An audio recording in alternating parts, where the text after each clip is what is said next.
Our next guest on the Any Given Day podcast is doing an Ultra 300 challenge in memory of his dad and involves running 6 ultramarathons over 6 counties on 6 consecutive days, aiming to raise €60,000 for the Dylan Quirk Foundation, Alzheimer Society of Ireland, and Young Ireland's GA in Kilkenny.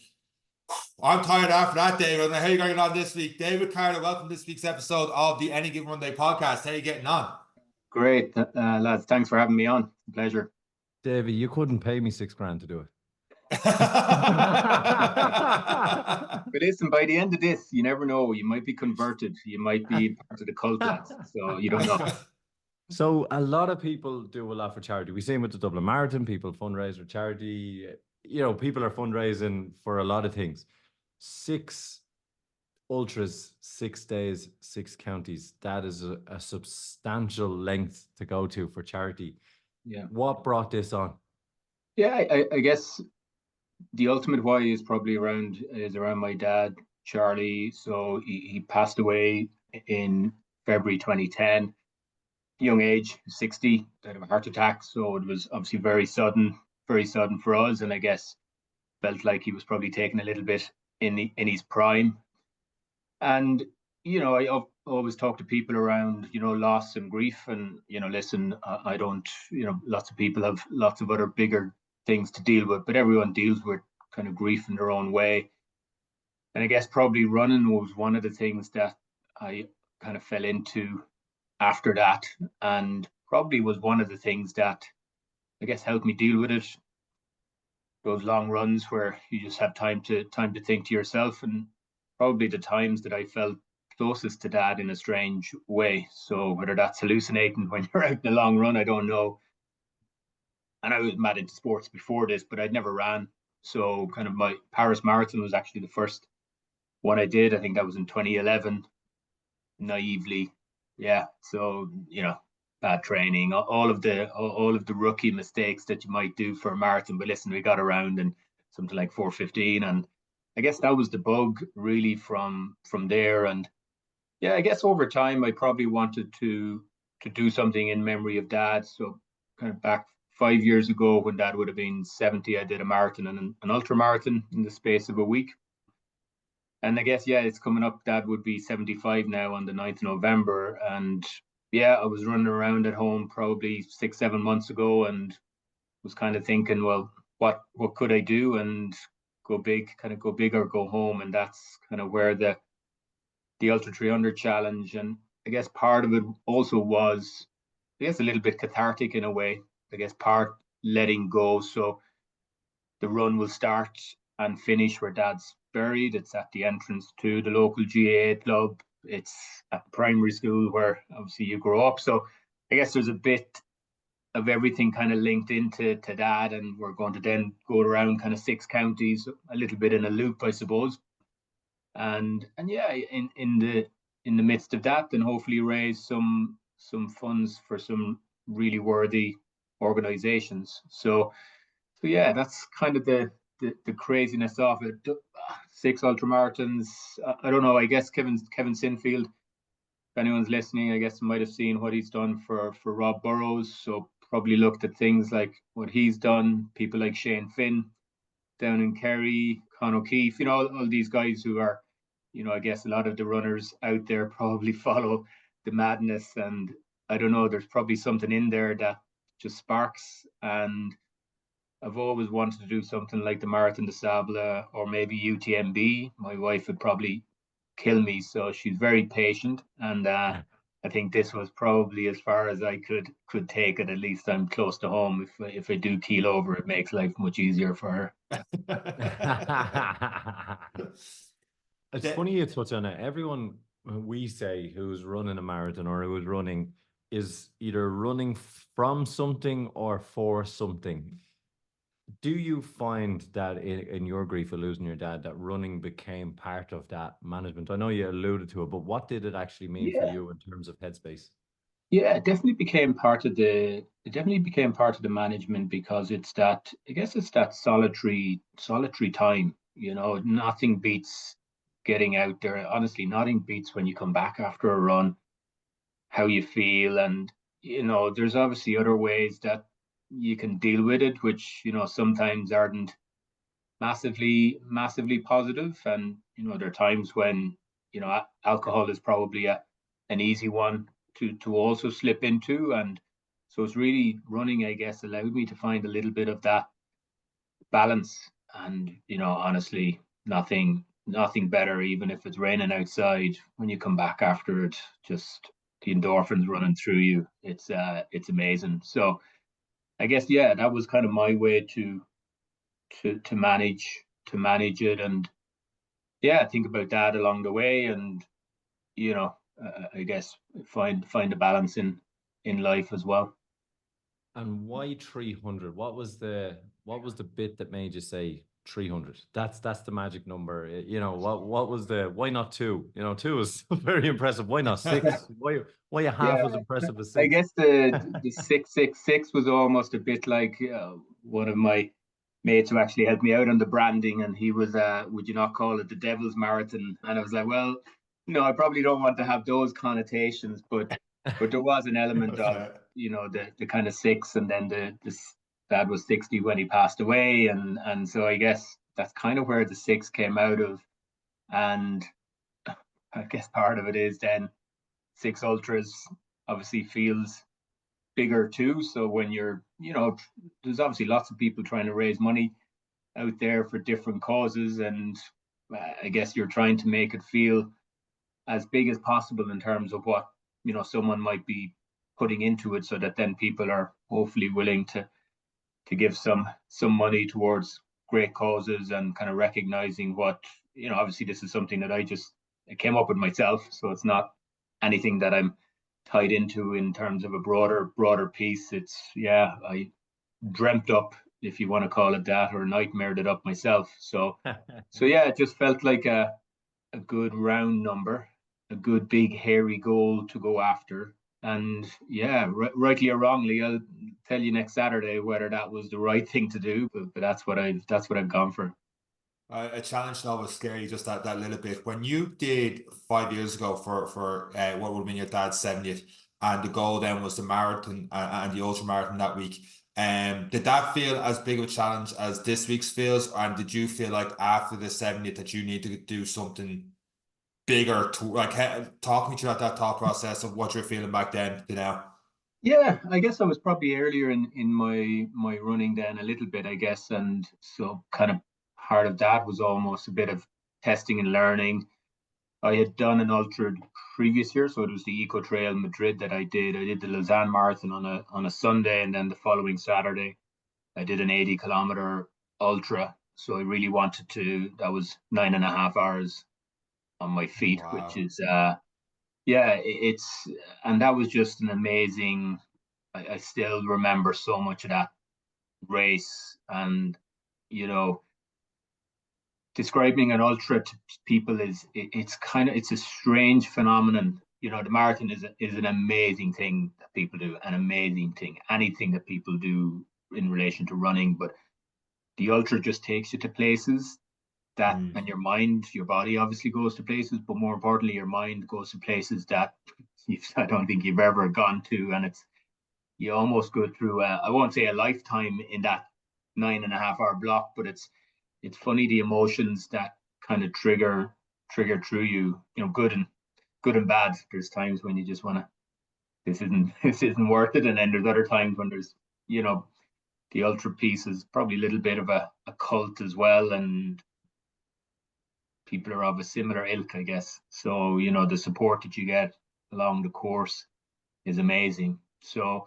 yeah, as with anything, when someone crosses a marathon, I'm sure when people crossed in Dublin and they're like, probably 3Ks before that, they're thinking, why did I do this? An hour later, when they're in the pub, they're thinking about which one will I sign up for next. Like it is a crazy thing. Yeah.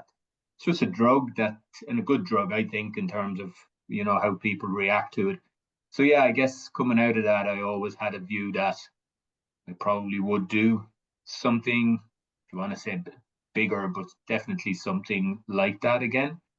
COVID probably took over then, unfortunately, after that was November, I think November 19 that was, and then obviously 2020, the world kind of caved in, and the last few years have just been a little bit chaotic. I was living in Switzerland. We've moved back home since then. And so, yeah, there's just been a lot going on. But I guess I felt the most settled I have in the last 12 months. And I was actually just looking at the Strava yesterday. I'm at 1,999.3 kilometers in the last 12 months. So I've covered decent ground. I'm not, by the way, I'm a very average runner. I'm a 3:24 marathon. So I'm not anything different to anyone out there, to be honest. So, you know, That puts you above me and Eric straight away at 3:24 marathon. So you're I used to like your work, David, but not anymore. I still have that sub 3. I'm 44 now, but I still feel like I came to running a little bit later. So I do feel like I've got another couple of years, probably 3 years maybe, of improvement. I haven't done a marathon, honestly, since 2019, since that 3:24. So I maybe after this, if you're talking about what might be next, probably sub 3. I'd still like to crack it, but, you know, chapeau to anyone who is, you know, there's a guy running with me on day 3 next week. And he finished 53rd on Sunday in the marathon. His first marathon, by the way, and he did 2 hours 33 minutes. I mean, just absolutely phenomenal what people are able to do and what their bodies are able to let them do. So that's a real. I'll probably have to tie one of his legs together. But yeah, so yeah, that's probably what ultimately might be next, but let's get through the next 6 days and then go from there. You've covered almost 2,000 kilometers in the last 12 months. Obviously, Switzerland obviously gave you a base of maybe some mountain running. Obviously, it's a great outdoors lifestyle, and depending on where you're living, the wintertime adds an element to it. You have a fantastic foundation, obviously, in running. What does training for 6 ultras in 6 days look like? How do you manage your time? What do you eat?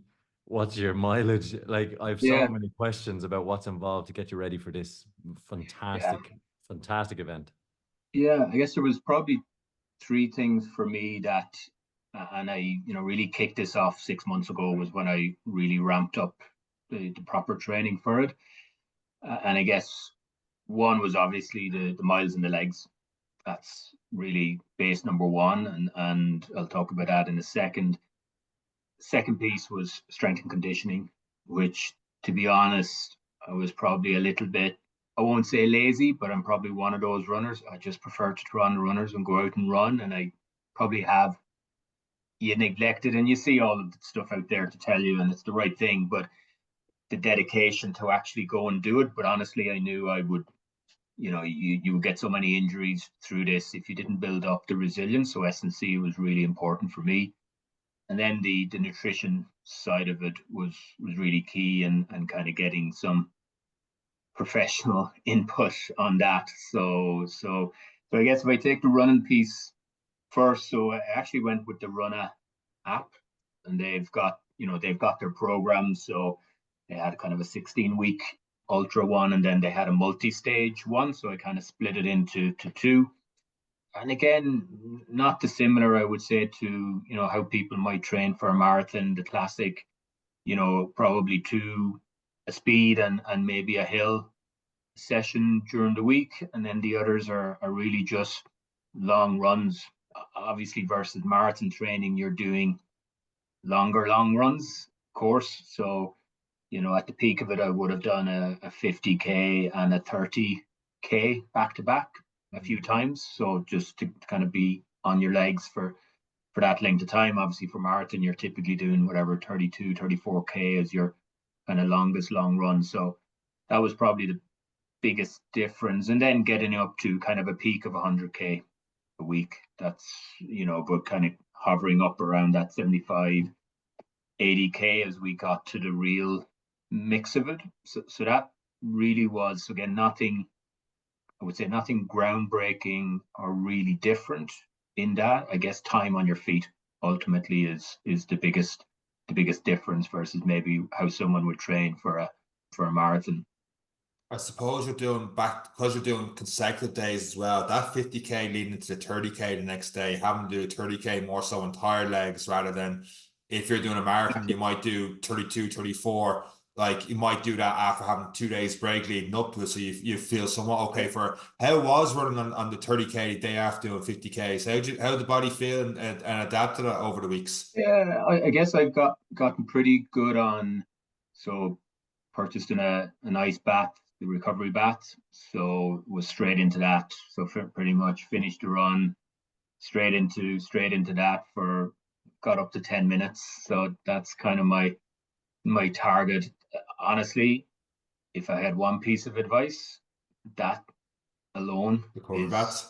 yeah, that's a return on investment that I can guarantee you will pay back in bucket loads, and not super expensive, to be honest. I think it was 100 quid for the ice bath, and it's just handy because it's just circular, it's there, and you can fill it pretty easily. So that was amazing. And then I did buy the Pulsio, the compression boots, which again are maybe part psychological, but they were really helpful too. So I kind of got into my routine as it related to that. And to be honest, after running 50K, I woke up the next day and went down the stairs, and to where you kind of feel like you might walk backwards, but Just shuffle. Yeah. it was actually fine. Okay, your legs are not like, yeah, let's go again, like no bother. But it was, relatively, it's mad how the body just adapts, I think. But the recovery for me is, I think that's the most important element, and probably the biggest. Well, for anyone starting off running a foam roller, I tell everyone, please just buy a foam roller. Buy a decent pair of runners, get tested, do your gait analysis, and have a decent pair of runners, and don't buy. I'm not an anti Nike, but I would just say to people, just be conscious of what you're purchasing. Don't fall for marketing. I'm actually running the Hokas at the moment, so the Hoka Rahis, which I've been an Asics Keanu man all the way up because I do a bit of overpronating. But honestly, the Hokas have been amazing, and I've even spoken to foot specialists as well, and they are very much Hokas, Brooks. Again, I'm not sponsored by anyone. I'm just telling you what I've been told. And But so Hoka yeah, or Brooks, if you're listening, give us €1 million or come on exactly. the podcast.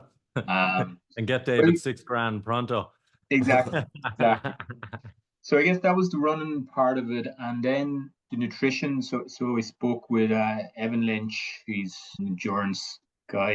He's a fantastically bright young man, and nothing groundbreaking, but just straightforward, simple stuff. I think he had done stuff with Shane Finn before, and Conor Keefe and stuff, and did a sweat test basically. So weigh yourself before and after a run, and then he was able to calculate kind of what I'd need every hour. So essentially, that's where I got to 120 grams every hour is what I'll consume next week, which will be the kind of precision. I'm using the precision gel. I played around with all gels, but I landed on basically the precision fuel one, which is a 90-gram one. So it's very easy. It just opens up. You could argue a bit on the expensive side, but honestly, worth it. Very easy on the stomach. So that and a Lucozade Sport, good old fashioned Lucozade Sport, a 500 ml every hour. So that's the 120 grams. And then he's kind of developed, and I have it on my Instagram page, up to 300 challenges, basically 6,100 calories is what he's calculated that I need to consume every day. Again, you'll see on that, there's nothing groundbreaking in it. It's just normal protein, carbs, just get it into you as much as you can. I saw the post. It doesn't look like 6,100.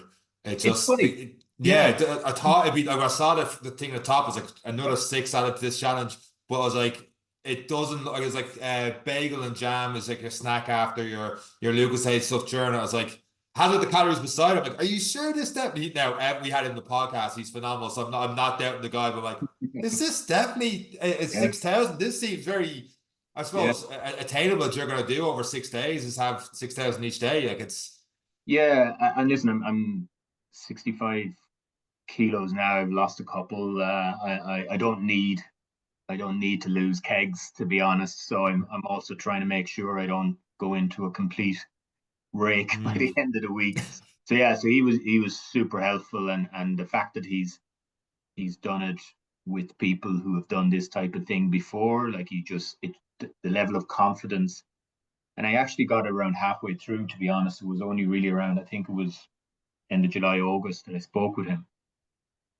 And my long runs, I can tell you guys, they changed. The incremental improvement, it's probably 40%, I would say. Wow. I was under fueling to an extent that was just again, naive, foolish. Like I would come in on the back of a 40k run, and kilometer 38, you're bouncing. You're actually bouncing. It's crazy. I mean, it's simple math, right? Yeah. Fuel out, fuel in. So he's been an amazing help on that side. And then the S&C, there's a local place here next door to me in Bagnallstown, Patrick's Fitness Centre, and basically it's a guy from home, family friend, JP Tracy, and another guy from our local club, Jason Brennan, and those guys are just geniuses. JP is also training the likes of Rachel Blackmore and stuff, and just gets it, but incredibly knowledgeable, variety, so not doing the same thing, and everything tailored to basically fire your glutes, get your strength, get your core, just tightening up everything. So, your running efficiency is super strong. So that twice a week, basically, and obviously bits in between. So there, for me, have been the three kind of real bases of how I've kind of prepared and trained. When you were doing that training, and I'm assuming it's 6 a.m. starts because everything's a 6 on this thing here. Were you training on your off running days, or were you managing to do both after the strength training session? How did you balance the running strength? I was Both? typically doing both. Like, okay, if there's maybe a heavier session that JP might be planning, I might just leave it at that for the day. But typically they were more around a lot of plyometrics. I wasn't lifting weights. I wasn't doing anything crazy. It was more, you're young guys, but I'm 44, and I think, as the body gets older, the flexibility, the mobility piece, and that's, opening out your hips, all those little things. So it wouldn't have been that I was, really testing the body and emptying. It wasn't like a hit session I was doing with him. So no, I was typically able to, probably be an easy run, but I'd be able to do a decent run after that. So that was really important.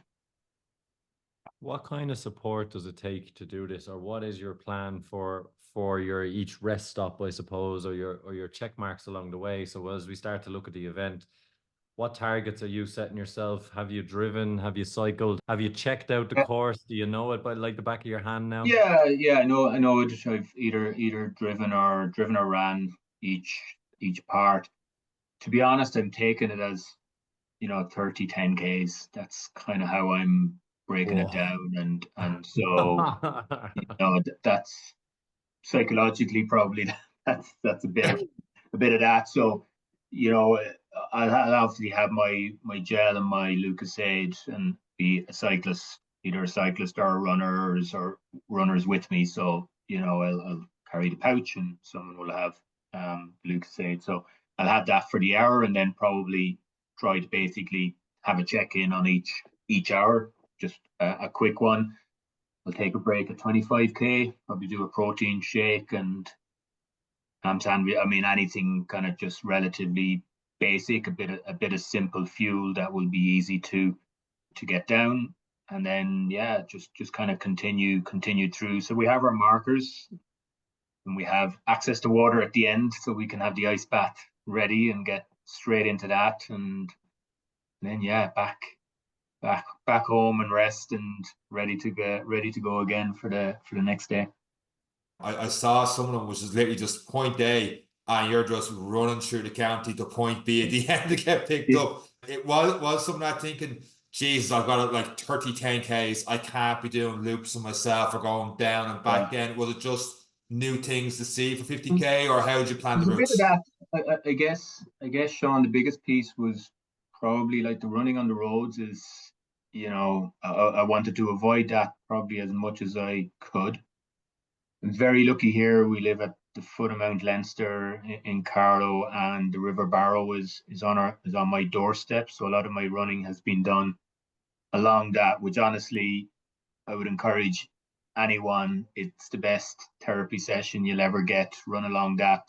The quietness, the peacefulness, the beauty, just amazing. So I wanted to incorporate that. So we did. So we've got, day one, we'll okay, a little bit start on the roads and then onto the River Barrow and the Barrow Way. Basically day two, same. We'll head up towards essentially Monasterevin from Bagnallstown. So again along the River Barrow, we'll do the Waterford Greenway. So again, all safe, starting Waterford and finishing in Dungarvan. The Tip Blue Way is day 5. So most of it is, and because the river is relatively flat as well, so there was method in my madness. I did drive the Wexford route. For any one of our Wexford listeners, they'll know Wexford roads are interesting. So that's probably the most testing route, but we'll pretty much start at the top of Mount Leinster, which will be a lovely way to kind of start to run and down then into Wexford. But then it's a bit undulating after that, so we'll have to negotiate. I couldn't avoid hills completely, and we tried to obviously stay on relative back roads as well, so that we're not in any major danger, and it'll be mostly just myself with a couple of people running alongside. Probably the last day, hopefully, will be the day we'll have a few more with us, particularly in the last stretch as we come into to Gorn, my home village. So so that's the 6 counties. Were kind of obviously the neighbouring counties to where I am, so that's why we chose those. And then it was really about choosing routes that were flat and safe. Was probably the main goal. But when you do put them in on Strava, you're like, Jesus, you're going from Bagnallstown to Carlow to Athy to just outside Monasterevin. You're like, driving that is enough, but thinking about running it is a different ball game. And are you staying in them locations each night, or? No, we're pretty much, Eric, we're pretty much 30-40 minutes away anyway. Yeah. So, between the points. Now, I think sleeping in my own bed and probably the best way, get back home and have your food that you need, and back with the family as well. So no, we'll travel back home. We've got the support van coming along with us. So we've got few different folks helping to drive as well alongside, and just keep an eye. They won't be driving in front or behind me, but more just to kind of go to the next stop, and I'll either then have cyclists and runners kind of with me for all of the routes. Anyone interested in those routes, David does have a website, ultra300challenge.com, and you do see near the bottom of it, you do have all 6 routes are up there on Strava. So you're able to get more of an idea of those routes. I saw your t-shirts on your Instagram as well. You'll definitely stand out. They look class, but they're pretty much. I could see you're thinking of the back Wexford roads there with those t-shirts. Absolutely, make sure you're around the corner. Absolutely. We'll definitely stand out. So that's the guys at Body Light Gear in Carlow. They do a lot of high vis and running stuff. Really, really great quality. So Martin and the guys have been brilliant there.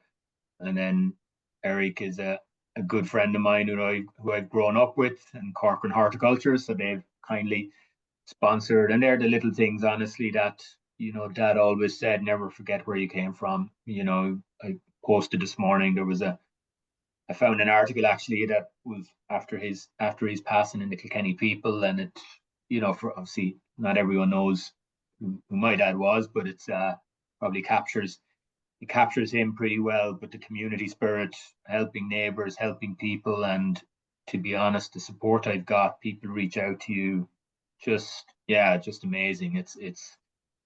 It's fairly humbling, but also just shows you friendship that's there, and then just people in general, Irish people just want to help, to be honest. It's a great trait that we have, and I guess you'll see in that article, honesty was one of Dad's big values, and helping others. So, it's nice that we're able to, in his memory, give back to, the two charities in terms of Dylan Quirk and Alzheimer Society, and then obviously our local GA club, which is front and center for us, is what you grow up doing from the age of 2 or 3, especially in Kilkenny. You've got a hurl in your hands, so yeah, it's nice to be able to give back to those 3 at the same time.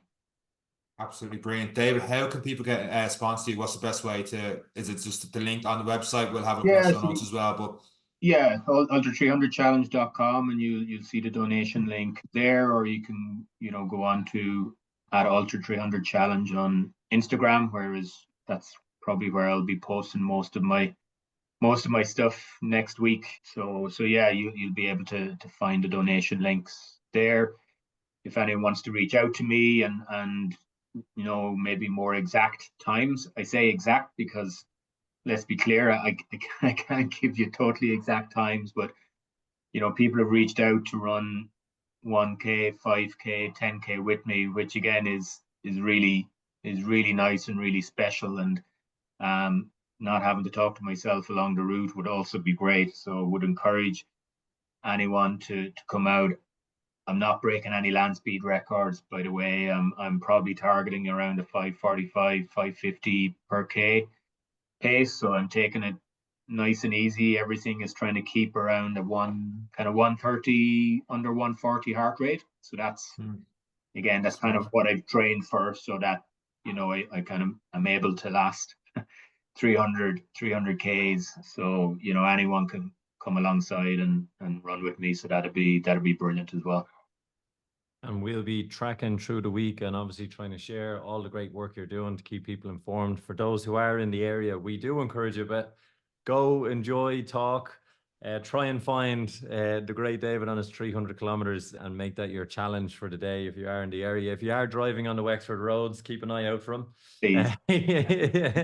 What you're doing is absolutely amazing. And beyond that, the challenge is so big that it scares you. It definitely scares myself and Sean. And I've no doubt that everyone listening is very appreciative of what you're doing, not only just for running for your dad, but for charity, but for raising awareness of what running can do and the benefits of running and that running community and community as well in Ireland. It's absolutely brilliant to see what you're doing, and we are so happy to have you on the podcast and support. Thanks, and we really hope everyone else who's listening and our thousands of listeners really get behind you and keep tracking, and wish you all the best for the week ahead. Thanks a million, lads. Really appreciate the support. No worries, and best luck. Actually, just one last thing, David is doing this probably right now as you're listening, because it does start on November 4th, which is the Monday this episode goes out. So once again, best luck, David, and that's it for this week's episode of the Any Given Day podcast. And myself, David, and Eric, take care.